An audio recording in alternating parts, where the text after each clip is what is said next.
தினம் ஒரு திட்டம் அப்படிங்கிற தலைப்பின் கீழே தமிழக அரசின் முக்கியமான திட்டங்களை நம்ம பார்த்துட்டே வரோம். 9 திட்டங்கள் ஆல்ரெடி முடிச்சாச்சு. இந்த வீடியோவில் 10வது திட்டமாக ஒரு சில திட்டங்களை சேர்த்து பார்க்க போகிறோம். என்ன அப்படின்னா, யார் சம்மந்தப்பட்டது அப்படின்னா, திருநங்கைகள் சம்மந்தப்பட்ட திட்டங்களை சேர்த்து பார்க்க போகிறோம். முதல்ல தமிழ்நாடு திருநங்கையர் நல வாரியம் பார்க்க போகிறோம். அதுக்கப்புறம் அவங்களுக்கு கல்வி உதவித்தொகை என்ன வழங்குறாங்க, சுயதொழில் வழங்குறதுக்கு என்ன உதவி வழங்குறாங்க அரசாங்கத்திலேருந்து, ஓய்வூதிய திட்டம் சம்மந்தமான உதவிகள், அடுத்து திருநங்கையர் விருது என்ன கொடுக்குறாங்க, அதுக்கப்புறம் சில முக்கியமான பாயிண்ட்ஸ் நம்ம பார்க்க போகிறோம் இந்த வீடியோவில். முதல்ல என்ன பார்க்கலாம், தமிழ்நாடு திருநங்கையர் நல வாரியம். இது எப்போ தொடங்கினாங்க அப்படின்னா 2008 தொடங்கினாங்க. ஸோ 8 தொடங்கியிருக்காங்க, ஏப்ரல் 15ஆம் தேதி. இந்த ஏப்ரல் 15ஆம் தேதியை தான் நம்ம என்ன சொல்கிறோம் அப்படின்னா திருநங்கையர் தினம் அப்படின்னு நம்ம கொண்டாடுறோம். இதோடைய நோக்கம் என்ன அப்படின்னா, திருநங்கையர் நலவாழ்வு, அவங்களுடைய மறுவாழ்வுக்காக, சமுதாயத்தில் சம உரிமை பாதுகாப்பை உறுதி செய்வதற்காக இந்த போர்டு கொண்டு வந்திருக்காங்க. இதோட தலைவரை யார் செயல்படுவார் அப்படின்னா, மாண்புமிகு சமூக நலன் மற்றும் மகளிர் உரிமைத்துறை அமைச்சர் தான் இதற்கு தலைவராக செயல்படுவார். உறுப்பினர்னு பார்த்தோம்னா 11 அலுவல்சார் உறுப்பினர்களும் 13 அலுவல் சாரா உறுப்பினர்களும் இருப்பாங்க. அந்த 13ல் 12 பேர் திருநங்கையாகவும் ஒருத்தர் பெண்ணாகவும் இருப்பாங்க. இவங்க செயல்படுத்தக்கூடிய திட்டங்கள் அப்படின்னு பார்க்கும்போது, அந்த திருநங்கைகளுக்கு அடையாள அட்டை கொடுக்கறது, ஓட்டர் ஐடி ரெடி பண்ணுறதுக்கான ப்ரொசீஜர், மாதாந்திர ஓய்வூதியம் கொடுக்கறது, உயர்கல்விக்கான நிதியுதவி, சுயதொழில் மானியம், தனிநபர் வணிகம் சார்ந்த அந்த திறன் மேம்பாட்டு பயிற்சி, ஒரு தொழில் பண்ணுறதுக்கான என்ன பயிற்சிலாம் கொடுக்கணுமோ அதெல்லாம் கொடுக்குறாங்க. அதே மாதிரி இலவச பேருந்து பயணம் தொடர்பானது, குறுகிய காலத்துக்கு தங்கக்கூடிய இல்லங்கள், அவங்களுக்கு விருது கொடுக்கறது, அதுக்கு பரிந்துரை பண்ணுறது, உணவுப் பொருட்கள் வழங்கக்கூடிய அட்டைகள் வழங்குறது, இலவச வீட்டு வசதி, மருத்துவ வசதி, வீட்டுமனை பட்டாக்கள், இது எல்லாமே இந்த மாதிரி திட்டங்களெல்லாம் செயல்படுத்துறது இந்த திருநங்கையர் வாரியம் தான், நல வாரியம் தான். அதே மாதிரி இது மாவட்ட அளவில் ஒரு குழு இருக்குது. எதுக்காக அப்படின்னா, திருநங்கைகளை கண்டறிகிறதுக்காக அந்த ஐடி கார்டு கொடுக்குறாங்க. அப்போது ப்ராப்பராக அவங்க பண்ணுறது சரிதானா, உண்மையாக அவங்க திருநங்கை தானா, இந்த மாதிரி விஷயங்களெல்லாம் முக்கியமான விஷயங்களெல்லாம் கண்டறிகிறதுக்காக, திருநங்கைகளை கண்டறிகிறதுக்காக மாவட்ட அளவில் இந்த குழு இருக்குது. இந்த குழுவுக்கு மாவட்ட அளவில் யார் தலைவராக இருப்பார்னு பார்த்தா மாவட்ட ஆட்சியர் தான், கலெக்டர் தான் இருப்பார். அவர் கீழே 3 அலுவல்சார் உறுப்பினர்களும் ஒரு திருநங்கை உறுப்பினரும். இங்கே 11 13, அந்த 13ல் 12 திருநங்கை ஒரு பெண், இங்கே 3 அலுவல்சார் உறுப்பினர்கள் ஒரு திருநங்கை உறுப்பினர். இது துறை அப்படின்னு பார்க்கும்போது சமூக நலன் மற்றும் மகளிர் உரிமைத்துறை கீழே தான் இது வருது. இந்த துறையோட அமைச்சர் தான் இதுக்கு தலைவராக இருக்கார். அடுத்ததாக அவங்களுக்கு முதல்ல கல்வி கொடுக்கணும். திருநங்கைகளுக்கான கல்வி கனவு திட்டம் அப்படின்னு சொல்கிறாங்க. அந்த திட்டம் அதோட நோக்கம் என்ன அப்படின்னா, நம்ம ஆண்களை பெண்களை போல மற்றவங்களை போல திருநங்கைகளும் உயர்கல்வி கற்கிறதுல வாய்ப்பை உறுதி செய்யணும் அப்படின்னு சொல்கிறாங்க. இதில் பயனாளிகள் யார் அப்படின்னு பார்த்தா, உயர்கல்வி பயிலக்கூடிய திருநங்கைகள்.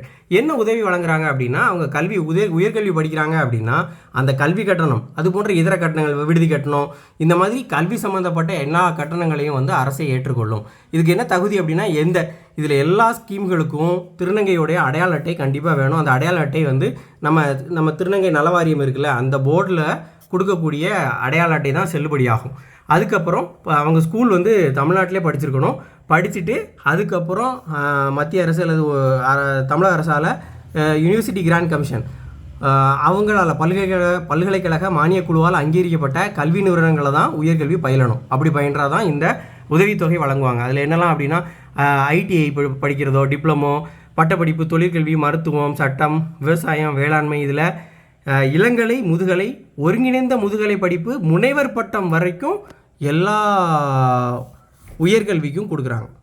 இப்போ புதுமை பெண்ணோ தமிழ் புதல்வனோ அந்த ஸ்கீமில் உதவித்தொகை எப்போ கொடுப்பாங்க அப்படின்னா, முதல் டிகிரிக்கு மட்டும்தான் கொடுப்பாங்க. ஆனால் இங்கே முனைவர் பட்டம் வரைக்கும் அந்த திருநங்கையர்களுக்கு ஆகக்கூடிய அந்த கல்வி செலவை அரசாங்கம் உதவித்தொகையாக கொடுக்குறாங்க. இதுக்கு தொடர்பு அலுவலர்னு பார்த்தா மாவட்ட சமூக நல அலுவலர் தான் நம்ம தொடர்பு கொள்ளணும். இது தொடங்கப்பட்டது, இந்த கல்வி கனவு தொடங்கப்பட்டது இப்போ நான் ரீசெண்டாக 2024 தான் கொண்டு வந்திருக்காங்க. அடுத்ததாக இவங்களுக்கு கல்வி கொடுத்தாச்சு.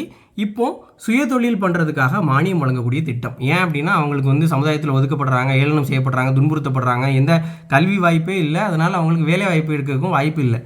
அப்படிப்பட்டவங்களுடைய வாழ்க்கை தரத்தை உயர்த்துறதுக்காக அரசாங்கம் என்ன செய்யுது அப்படின்னா, அவங்க சுய தொழில் தொடங்குறதுக்காக மானியம் வழங்குது. இதை செயல்படுத்துறது யார் அப்படின்னா, திருநங்கைகள் நலவாரியம் தான் செயல்படுத்துகிறாங்க. பயனாளிகள் அப்படின்னு பார்த்தா ஆண்டுதோறும் ஒரு 200 திருநங்கைகளுக்கு சுயதொழில் பண்ணுறதுக்காக மானியம் கொடுக்குறாங்க. மானியம் எவ்வளோ அப்படின்னா, கிட்டத்தட்ட 50,000 வரைக்கும், ஒரு நபருக்கு 50,000 வரைக்கும் தொழில் பண்ணுறதுக்காக மானியம் கொடுக்குறாங்க.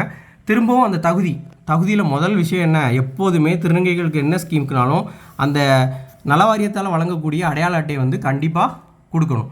அடுத்து ஆதார் இருக்கணும். தொழில் தொடர்பான மானியம் வழங்குறதுங்கிறதுனால தொழிலுக்கு முன் அனுபவம் இருக்கா அப்படிங்கிறத பார்ப்பாங்க. தொழில் குறித்த வணிக திட்ட அறிக்கையை கொடுக்கணும்னு சொல்கிறாங்க. அதே மாதிரி ஒருவேளை அந்த தொழிலில் ஏதாவது ஒரு பயிற்சி பெற்றிருக்காங்க, முன் அனுபவம் இருக்குங்கிறதுக்காக பயிற்சி பெற்றிருந்தால் அந்த சான்று வைக்கணும். மற்றபடி அவங்களுக்கு தொழில் பற்றி நல்லா தெரிஞ்சிருந்தால் போதும். இதற்கும் தொடர்பு அலுவலர், எல்லாத்துக்குமே மாவட்ட சமூக நல அலுவலர் தான் தொடர்பு அலுவலர். பயனாளிகள் அப்படின்னு பார்க்கும்போது நம்ம பார்த்துட்டோம் ஏற்கனவே 200 திருநங்கையர் அவங்க தான் பயனாளிகள். கிட்டத்தட்ட இப்போ 2024-25 1 கோடி ரூபாய் ஒரு ஆளுக்கு வந்து 50,000 அப்படிங்கிற கணக்கில் 200 பேருக்கு 1 கோடி ரூபாய் வரைக்கும் 2024-25 இந்த மானியம் அரசாங்கம் வழங்கியிருக்காங்க. அடுத்து ஓய்வூதிய திட்டம், திருநங்கைகளுக்கான ஓய்வூதிய திட்டம். இது தொடங்கினது எப்போ அப்படின்னா 2012-13 தொடங்கியிருக்காங்க. ஆதரவற்ற உடல் ரீதியாக உழைத்து சம்பாதிக்க முடியாத ஏழை திருநங்கைகளுக்காக மாதம் ஓய்வூதியம் வழங்கக்கூடிய, பென்ஷன் வழங்கக்கூடிய திட்டம் தான் இந்த திட்டம். முதல்ல எவ்வளோ இருந்துச்சு அப்படின்னா 1000 ரூபா இருந்துச்சு. இதை கேட்கறதுக்கு வாய்ப்புகள் இருக்குது. முதல்ல இருந்தது தான் 1000, இப்போது 1500 மாற்றிட்டாங்க. எப்போ இருந்து? மார்ச் 2023 அதை மாற்றிட்டாங்க. இதில் ஒரு சிறப்பான அம்சம் என்ன அப்படின்னா, அதாவது ஒரு கொஸ்டின் ஏரியா அப்படின்னு சொல்லக்கூடியது என்ன அப்படின்னா, இப்போ வழங்கக்கூடிய துறை, இப்போ இந்த துறை வந்து சமூக நலன் மற்றும் மகளிர் உரிமைத்துறையில் தான், மகளிர் உரிமைத்துறை, அதாவது மகளிர் மாதிரி தான் நம்ம யாரையும் ட்ரீட் பண்ணணும், திருநங்கைகளையும் ட்ரீட் பண்ணுறோம். அப்போ அவங்களுக்கு மகளிர் அந்த உரிமைத்துறை தான் அவங்களுக்கு எல்லா விஷயத்தையும் பண்ணுது. ஆனால் இந்த 1500 யார் மூலமாக கொடுக்கப்படும் அப்படின்னா வருவாய்த்துறை மூலமாக கொடுக்கப்படும். ஸோ இது திட்டத்தை வந்து எல்லாத்தையும் இம்ப்ளிமெண்ட் பண்ணுறது இதுதான், மகளிர் சமூக நலன் மற்றும் மகளிர் உரிமை தொகை தான். ஆனால் இந்த நிதி உதவி வழங்குறது யார் மூலமாக வழங்குவாங்க அப்படின்னா வருவாய்த்துறை மூலமாக, ரெவென்யூ டிபார்ட்மெண்ட் மூலமாக தான் கொடுக்குறாங்க. இதுக்கு தகுதி அப்படின்னு பார்க்கும்போது ஓய்வூதிய திட்டத்துக்கு கண்டிப்பாக 40க்கு மேற்பட்ட வயது அவங்களுக்கு இருக்கணும். திருநங்கை அடையாள அட்டை எல்லாத்துலேயுமே கண்டிப்பாக திருநங்கை நலவாரியம் மூலமாக வழங்கப்பட்டதாக இருக்கணும். அடுத்து உடல் ரீதியாக உழைச்சி சம்பாதிக்க முடியாத, உடல் ரீதியாக அவங்க ரொம்ப முடியாத ஒரு திருநங்கைகளுக்கு தான் இதை கொடுக்குறாங்க. அதே மாதிரி இன்னொரு விஷயம் என்ன அப்படின்னா, அந்த திருநங்கை இதனால் பயன்பெறக்கூடிய அந்த திருநங்கை வந்து குடும்ப உறுப்பினராலோ வேறு ஏதோ ஒரு நபர்னாலேயோ உதவி பெறாது, எந்த ஒரு பெரிய அளவில் உதவி வாங்காமல், ரெகுலராக உதவிகள் எதுவும் வாங்காமல் பாதிக்கப்பட்டவங்களா இருந்தால் அவங்களுக்கு ஒரு உதவித்தொகையாக இந்த அரசாங்கம் இதை வழங்குது. மாதம் 1500. தொடர்பு அலுவலர் அதே தான், மாவட்ட சமூக நல அலுவலர் தான் எல்லாத்துலேயும்.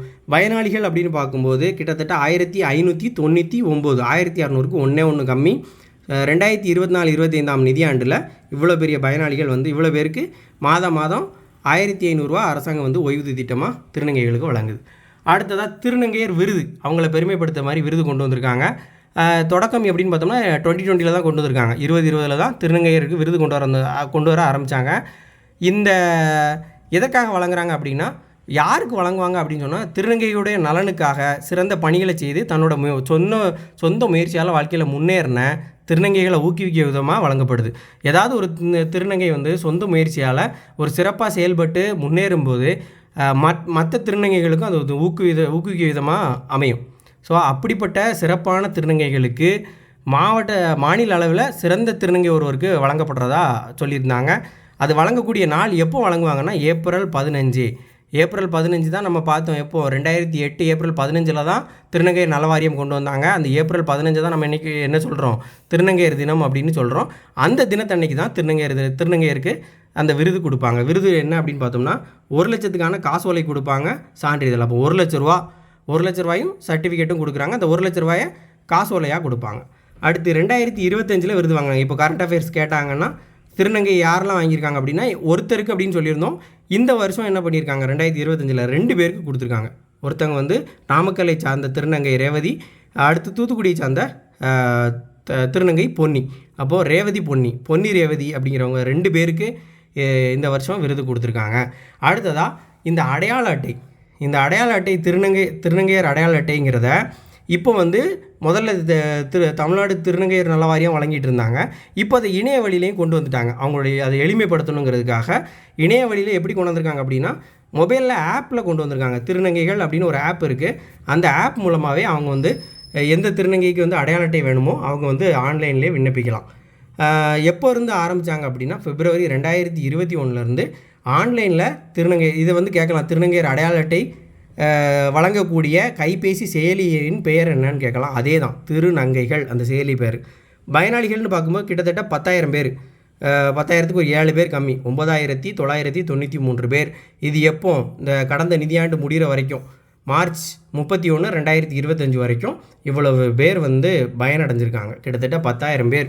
எப்போ ஆரம்பித்தாங்க? இது பிப்ரவரி 2021 ஆரம்பிச்சிருக்காங்க. ஒரு 4 வருஷத்துக்குள்ளே ஒரு 10,000 பேருக்கு அந்த அடையாள அட்டை கொடுக்கப்பட்டது. இப்போ திருநங்கையர் சம்மந்தமான இன்னும் சில இன்ஃபர்மேஷன்.